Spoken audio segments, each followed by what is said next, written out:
భగవంతుడా, అందరూ మనుషులే అయితే ఎందుకు కొందరు ధనవంతులు, కొందరు పేదలు, కొందరు ఆరోగ్యంగా, మరికొందరు బాధల్లో ఉంటారు? దానికి కారణం ఏమిటి? నాయనా, గత జన్మలో చేసిన కర్మలపై ఈ జన్మ ఆధారపడి ఉంటుంది.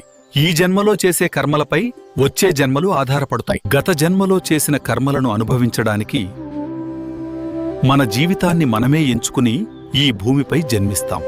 మంచి చేస్తే మంచి కర్మలు లభిస్తాయి, చెడు చేస్తే చెడు ఫలితాలు అనుభవించాల్సి వస్తుంది. భగవంతుడా, మన జీవిత రాతను దేవుడే రాస్తాడాదా, లేక మన కర్మలే నిర్ణయిస్తాయా?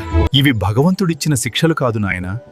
మన కర్మబంధాలను తొలగించి జీవిత సత్యాన్ని నేర్చుకోవడానికి మనమే ఈ జన్మను ఎంచుకుంటాం. నాయనా, మన కర్మలను మనమే ఎంచుకుంటాం, కానీ భూమిపై జన్మించిన తరువాత అది మర్చిపోయి బాధలు, కోపం, ద్వేషంతో జీవితం గడుపుతుంటాం. అందుకే శ్వాసపై ధ్యాస పెట్టి ధ్యానం చేస్తే కోపం, బాధ, ద్వేషం తొలగిపోతాయి.